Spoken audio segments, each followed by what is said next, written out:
Mata lechon. Iba pala yung naiisip ko. Eto mga kababayan, pag-usapan din po natin. Isa pang fake news na ginagawa kay Congressman Sandro Marcos. Ang pinapalabas ng mga DDS ngayon, dahil daw po, kaya po nanggigipit ang gobyerno at ayaw nilang patakbuhin si BP Sara sa 2028. Mga kababayan, dahil daw po gustong patakbuhin ng gobyerno itong si Congressman Sandro Marcos. Ito naman si Congressman Sandro Marcos, agad umaksyon, agad po na nagsalita. Mga kababayan, pinabulaanan po ang kanilang mga paratang. Pero syempre mamaya, tayo, may sarili din tayong ibang sasabihin kung bakit fake news agad sila. Kasi ayon dito sa rumor, at syempre, nakita natin, pinapakalat yan ng mga DDS. Sabi ni Congressman Sandro Marcos, baseless and false. Sandro Marcos shut down 2028 presidential rumors. Tingnan nyo, baka mamaya sabihin nyo nagbabasa lang ako ng ewan dito. Hold on a second. Lagyan natin ng kulay. Huwag na magalit yung dyan, sabihin, ang tagal mo. Wala kayong magalit, kayo naman, no? Siyempre, computer lang to. Diba? Hindi naman niya lahat kaagad mabilis. Kailangan split, nandun na kaagad. Ayan. Ayan, mga kababayan. Marcos, kulang pala. Ayan. Okay? Baseless and false. Ayan, sabi ni Sandro. Ilocos Norte 1st District Representative Sandro Marcos swiftly dismissed speculation about his alleged plans to run for president in 2028 elections. Addressing the rumors before they could gain traction, Sandro took to social media to deny the claims, emphasizing that there was no truth to the report. He also urged the public to remain cautious and amid what he described as a misinformation campaign circulating in recent days. The speculation comes amid heightened politician tensions following President Bongbong Marcos' decision to hand over former President Rodrigo Roa Duterte to the International Criminal Court for the alleged crimes against humanity. The move has ignited outrage among Duterte supporters, many of whom hold the current administration responsible for his arrest. Okay, mga kababayan. So sabi niya, walang katotohanan yan. Itong nangyayari na yan, yung mga pinapakalat ng mga DDS, ay dala lang yan ng tension, ng pagpapakulong, pagdampot dito kay Duterte ng ICC. Sabi niya ganon. Mga kababayan, unang-una, mga DDS, sabi ko sa inyo, huwag kayong magpakalat. Lagyan nyo naman ng konting utak yung fake news ninyo. Unang-una po, nakalagay po sa ating saligang batas, mga kababayan, ang ilan ba or anong taon ba dapat ang requirements para maging presidente ng Pilipinas? Sige nga. Sa mga nakakaalam, mga kababayan, ilang taon po dapat ang tatakbong presidente para maging qualify?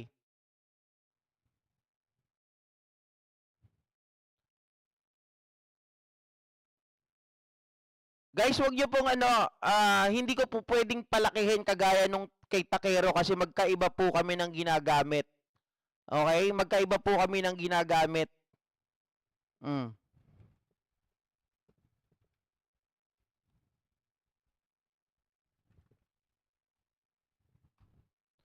Ayan. Sabi ni Sir Leonardo Blue, Rapi Quiñones, Imelda Caranagan, 40 years old. 40 years old. Lulu, 40. Rapi Quiñones, okay, 40 lahat, mga kababayan. Ayan, nakalagay naman sa saligang batas. Ayan, papakita ko po sa inyo, para sa mga DDS dyan na nanonood ngayon, alam ko naman, talagang kayo po ay, kahit ayaw nyo sa akin, nanonood kayo dito, maraming salamat. Pero alam nyo talaga na kayo ay pinipake news ng mga DDS. Diyan pa lang alam nyo na eh. Kasi kanina nakipagsagutan ako dyan, ang sagot lang nila sa akin, whatever. Pag tumakbo yan, hindi na yan mananalo. O eto, nakalagay, at least, ang tanong ko, President qualification of age. Sabi dito, at least 40 years of age on the day of the election, a resident of the Philippines for at least 10 years immediately preceding such election. At least 40 years old. Tama po kayo, mga kababayan, mga ka-GP Natics. So, itong balita na to, ay madali mong makukontra kung ikaw po ay may isip at kung ikaw po, mga kababayan, ay syempre kailangan bukas ang iyong kaisipan. Dahil kapag DDS ka, sasabihin lang nila, whatever, hindi ka na mananalo kung tatakbo ka sa 2020. Hindi ka makakatakbo eh. Paano mananalo? Di ba? Ang requirements, bago ka manalo, kailangan tumakbo ka. Meron bang isang tao na hindi tatakbo pero mananalo? Pangalawa, mananalo, hindi tatakbo, tapos ang edad niya less than 40 years old. Presidente ha? Kasi iba rin ang requirements sa Senate, sa Senador, iba rin po sa Congress. Si Sandro Marcos, mga kababayan, 40 years old pa lang siya sa 2034. Okay? Kasi kung titingnan nyo ang birthday ni Sandro Marcos, kung Sandro Marcos birthday,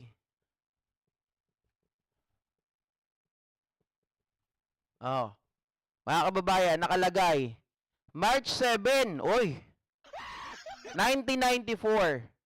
So kung i-compute mo yan, mga ka-GP Natics, ilang taon pa lang si Congressman Sandro Marcos ngayon? Siyempre, 2025 ngayon. Minus 1994.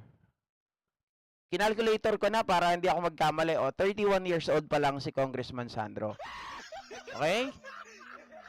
So pag nag-2028 mga kababayan, 3 years from now, siya po ay 34. Tapos, magbibilang ka ng 6 na taon para sa another presidential election, yan po ay 2034 na. Diba? For Senate, pasok si Sandro?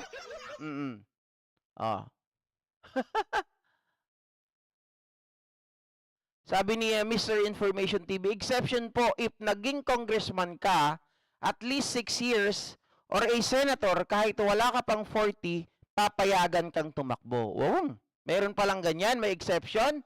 Mr. Information, sige, double check ko mamaya yan ha, kung meron daw exception, kung may 6 years ka daw na senator or congressman, kahit wala ka pang 40, pwede ka daw payagan? Okay, double check ko yan mamaya, mga kababayan. So maliwanag po na fake news ang pinapakalat nyo, mga DDS. Sabi ko nga sa inyo, pag magpapakalat kayo ng fake news, ayusin nyo naman, dagdagan nyo naman ng konting kokote. Gamitan nyo ng konting kokote kasi ang bilis na itong i-debunk eh. Mga kababayan, konting research lang, alam mo na kaagad. At kung ikaw ay may stock knowledge, alam mo rin kung paano sasagutin ito. Kaya huwag nyo akong sasagutin dyan sa Facebook. Sasabihin nyo na hindi yan mananalo. Hindi nga makakatakbo eh. Paano mananalo? Diba, simpleng bagay lang yan. Ang requirements, para qualification, para ikaw ay manalo, kailangan kang tumakbo. Kapag hindi ka tumakbo, matik, talo. Sabi ni Rosauro Bondok, GP, di ko ka mag-anak si Jimmy Bondok.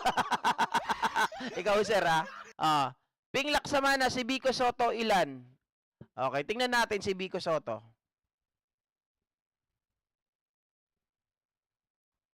Ayan, 1989. So, mas matanda siya kay Sandro Marcos ng 2 taon. Okay? So, probably, si Vico Soto, kung gusto rin yung maging presidente, kasi meron din dyan nagsasabi, gusto nila maging presidente ito, 2034 pa rin. Diba? 40 or 40 pataas, sabi ni Louie Gladys, Abdul Rashid, J. Liamzon, Lilibet Lipnica, 40 years old. Tama po kayo dyan. Okay? Oh, anyway, mga kababayan, hanggang dito na lamang po ang ating live stream ngayon. At talagang pagod ang inyong ka-JNK, ang inyong ka-JP Natics dahil, ewan ko, mga kababayan, lantang gulay talaga ako. Sa araw-araw siguro na halos hindi ako nagtutulog dahil sa dami ng balita. At kanina pa, walang hiyayan. Pinag-antay ako ng pinag-antay, di ba? Pinag-antay ako ng pinag-antay. Hindi ko nakita yung hearing ni Amy Marcos. Kala ko ba may hearing siya tungkol sa pag-aresto kay Digong? Sabi ni Mr. Information, ligawan na lang ni Sandro si Kitty para reconcile na. Ang tanong, papatol ba si Congressman Sandro Marcos sa isang babaeng wake and bake? Wake and bake. Galit lang yan, DDS. Lilipas din niya. Kala ko lilipas din yan. Parang kay Diwata pala. Okay? Pwede rin si Congresswoman Luistro, pero mas maganda si Kong Luistro, mga kababayan, mag-gain muna siya ng experience. Kasi, kung mananalo siya ngayon bilang kongresista sa 2nd District ng Batangas, pangalawang termino niya pa lang. 'Di ba? So, thank you so much once again, guys. Ay, oo pala, sorry, Robiong, 20 pala. Ako ang may mali. Ayan na nga sinasabi ko eh. Sa sobrang excited ko, akala ko 20 na ngayon. Oo, tapos sabihin nyo, uy, kanina nga binanggit mo, 19 pa lang ngayon. Oo nga, kasi ngayon ko lang tiningnan. Nung nag-start tayo na 19, oo nga pala, 20. Anak ng tinapa. Sabi ko eh. Sir Antonio Anduiza, shoutout. Benny Thomas Aurelia, then Kyoto Kigarashi. Shoutout sa inyo. Rolando Tika, we must admit na talagang napaniwala na ng mga fake news nila ang taong bayan na totoo ang sinasabi nila na ang mga lawyer ni Duterte na Abanyaga ay walang alam sa kasamaan ni Duterte. Ang alam nila ngayon, inaapi si Duterte. Kasi noon, lahat naman tayo, we must admit, talagang kahit tayo na involved, kahit tayo ay talagang naging maka-Duterte doon, akala natin maayos. Kung hindi pa lalabas yung kanilang baho, hindi natin malalaman na ganun pala ang patakaran. Hindi natin malalaman. Kasi ako, sabi ko nga sa inyo ako dati, naniwala ako na si Kian de los Santos ay isa talagang yung pamilya nila ay mga may kinalaman sa droga. Tapos, nung nag-iimbestiga na ang Quadco, may nakausap ako na umamin. Diba yung kinukwento kahapon na ginamit ng mga troll para yung credibility ng mga De Los Santos ay masira. Yun lang.